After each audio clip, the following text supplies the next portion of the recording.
একবার ফারুক আজম উমর রাদিয়াল্লাহু তাআলা আনহু তিনি মানুষের দ্বারে দ্বারে যাইতেন যারা ওনার খেলাফতে ইনসানিয়াতের অধীনে ছিল, কে খাইছে না এই সমস্ত খোঁজখবর নিত।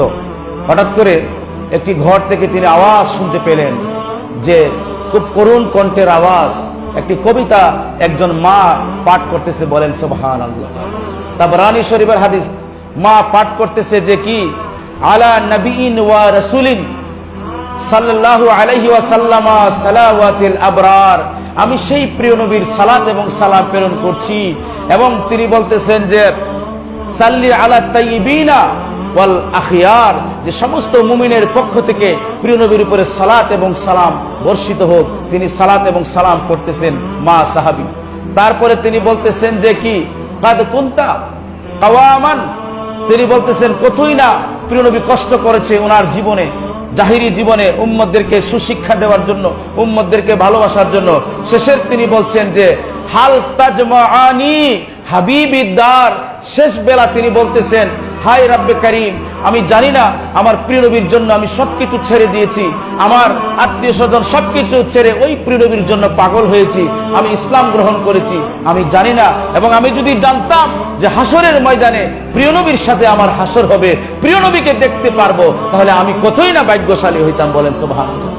ফারুক আজম রাদিয়াল্লাহু তাআলা সহ্য করতে পারলেন না, বলছেন মা আপনি দরজাটা খুলেন। তিনি বলছেন কে আপনি?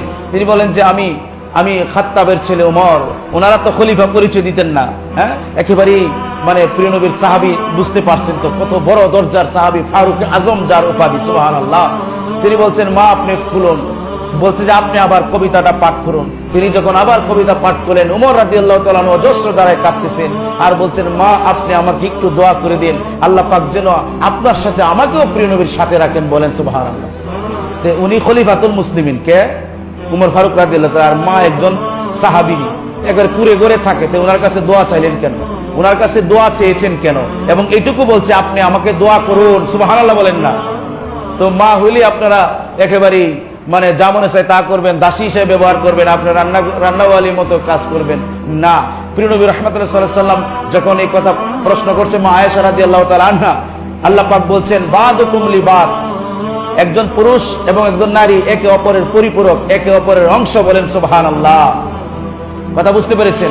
তাদের উপরে যাকাত ফরজ হলে যাকাত, এই যে আমি 10টা গুণ বললাম, এখানে সাওমের কথা আছে, আপনার সত্যবাদীর কথা আছে, কাশিতাদির কথা আছে, নামাজের কথা আছে, সবকিছুর কথা। এই 10টি কোয়ালিটি আল্লাহ পাক যেভাবে আমাদেরকে দান করেছেন সেভাবে আমাদের মা বোনদেরকে দান করেছেন। বলেন সুবহানাল্লাহ।